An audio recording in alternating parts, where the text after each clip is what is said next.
পিচুমণি, ও মিষ্টি পিচুমণি, আমাকে তাল বাজারে নিয়ে যাবে তো? ছানা পিচুমণি আমাকে বলেছে তাল বাজারে নিয়ে যাবে, তুমি আমাকে নিয়ে যাবে তো বলো, না নিয়ে গেলে কিন্তু আমি কাঁদবো। হ্যাঁ রে পাকা বুড়ি, নিয়ে যাবো তোকে তাল বাজারে। থাকতে পারবি তো আমাদের সাথে একা একা? ভালোই তো মাকে ছেড়ে চলে আসলি আমাদের সাথে পিছু পিছু। না রে দিদি, চিন্তা করিস না, মিমি তো এর আগেও আমাদের বাড়ি থেকেছে, মনে নেই তোর? তখন একটু ছোট ছিল। দেখ ওই পাশে কি সুন্দর একটা মাঠ, যাবি নাকি দিদি? সব বাচ্চারা খেলা করছে, মিমির একটু ভাল লাগবে তাহলে, চ। তাই তো, ওই বাচ্চাগুলো কি সুন্দর খেলছে বোন, চ মিমিকে নিয়ে একটুখানি বসি, মিমির ভালো লাগবে বল। আমার পা জ্বালা করছে, কিসে কাটলো?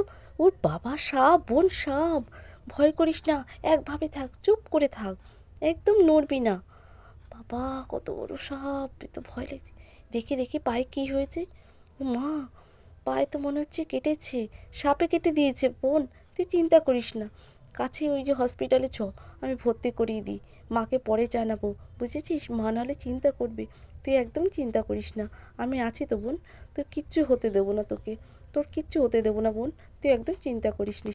আমার আর ভালো লাগে না, একটার পর একটা লেগেই রয়েছে, কী যে করব। প্রথমে তো সোনামণি অসুস্থ এতদিন ধরে রইলো, এখন আবার তোর এই অবস্থা হয়ে গেল হঠাৎ করে, কি করব? ডাক্তারবাবুরা ঠিক করে দেখবে তো এখানে? মা তুমি চিন্তা করো না, শান্ত হও, এক্ষুনি নার্স ঢুকবে আবার। পেশেন্টের কাছে এত ভিড় কেন? পেশেন্ট কি আপনারা হয়ে গেলেন? বাইরে বেরান তাড়াতাড়ি, ওখান থেকে ডাকছে, আপনারা শুনতে পাচ্ছেন না? কখন থেকে বেরোতে বলছেন? আর পেশেন্টের কাছে কিন্তু একজনই থাকতে পারবেন, যে কোনো একজন, বাকি সব বাইরে। আর বাচ্চা নিয়ে আপনি এখানে বসেছেন কেন? পেশেন্টের বেডে উঠুন, বাচ্চা নিয়ে বসবেন না, বেডে বসবেন না, এক্ষুনি উঠুন, ডাক্তারবাবু ঢুকবে, রেগে যাবে। যে কোনো একজন ঠিক করুন, কে থাকবেন কে থাকবেন না। আসলে আমার কোমরে ব্যথা তো, তাই বসে পড়েছিলাম, আর বাচ্চা ওদের সাথেই ছিল, যখন সাপে কেটেছিল তখন সরাসরি নিয়ে এসছে বাচ্চা নিয়ে ওরা। আচ্ছা আচ্ছা, ঠিক আছে, বুঝতে পেরেছি। আপনারা তাহলে এখন একটু ঠিক করে নিন, কে থাকবেন কে থাকবেন না, বুঝতে পেরেছেন? ডক্টর প্রিয়াংশু ঢুকবেন এখন।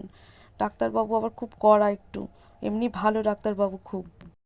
হ্যাঁ হ্যাঁ, আমি থাকবো, মা চলে যাবেন। মা তাহলে তুমি চলে যাও, তুমি আর চিন্তা করো না, বুঝলে?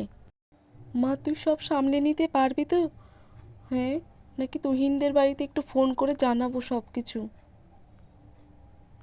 না না মা, কিছু জানাতে হবে না আর। এ দিদি, একটু কাছে এসে বস না রে, আমার খুব ভয় লাগছে রে। না না বাবা, তোর বেডে বসবো না, দেখলি না কীরকম করে বলে গেল নার্সটা। নার্সটা কিন্তু খুব কড়া, বাবা কী সব বলে গেল মাকে। হ্যাঁ দিদি, তুই যা বলেছিস, নার্সটা খুব কড়া। আমার না ভালো লাগছে না এখানে থাকতে, জানিস তো, আমার না বাড়ি চলে যেতে ইচ্ছে করছে, কবে যে বাড়ি যাব, ভালো লাগছে না রে।